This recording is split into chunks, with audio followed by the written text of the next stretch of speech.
you very much, Mr. Speaker, and I commend the member who's just resumed his seat for a great speech, although it's not too hard to explain the beauty of the Coromandel. It's a stunning part of the country, very well represented by Scott Simpson. And I think we need to talk more about the real New Zealand, about the people up and down this country who actually make it tick, the challenges they face and the effort that the government is making to hear their concerns and fix them.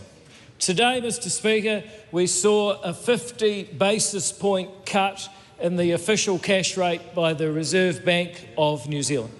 Now, the Reserve Bank is independent. The government did not make them do that. But the government did create the conditions for an official cash rate cut. That's right. The government created the conditions for that cut that will allow the banks to lend money at lower rates. And it's not just to people with mortgages, although that's really important. It's also to people on farms.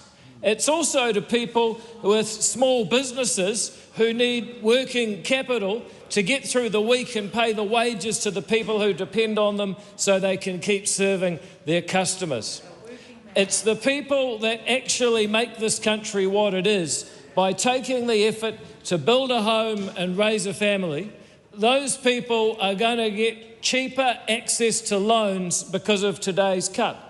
And I said the government didn't make the Reserve Bank do it, but we created the conditions. And how did we do that?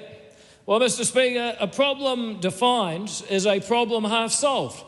So it might help to understand why the interest rates were so high. And that's pretty simple, Mr. Speaker. At the heart of it, we had a government for too long that created too much money and ended up producing too few goods. You see, Mr. Speaker, they spent billions and billions and billions that they couldn't afford.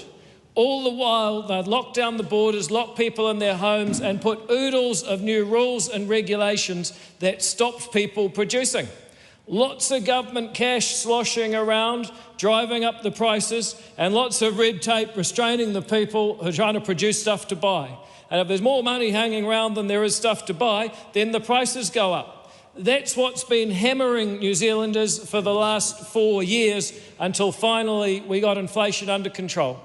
And when inflation gets out of control, what does the Reserve Bank do? They put the interest rates up, and that forces up the mortgage rates and the business loans and the farm loans.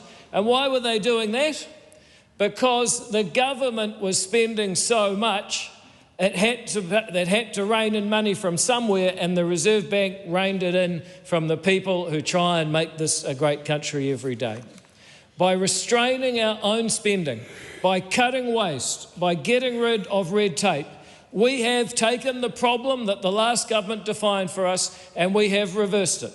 That 50 basis point cut today by the Reserve Bank represents money coming out of the government column, less waste, less spending, less inflation, less red tape, and put into the hands of the people who work hard to earn it and make this country work every day. It's that simple. People use all these terms, OCR, basis point, Reserve Bank, fiscal, whatever.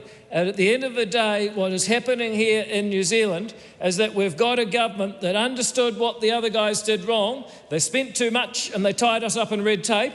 And then we thought, if that's the problem, we're going to run as hard as we can in the opposite direction. We're going to cut the waste, we're going to do things smarter and more affordable, we're going to deliver the same services, and yet we're going to spend less money. And that's going to take pressure off inflation, and that's going to take pressure off interest rates, and that allows something that is much more important. And that's what it's all about.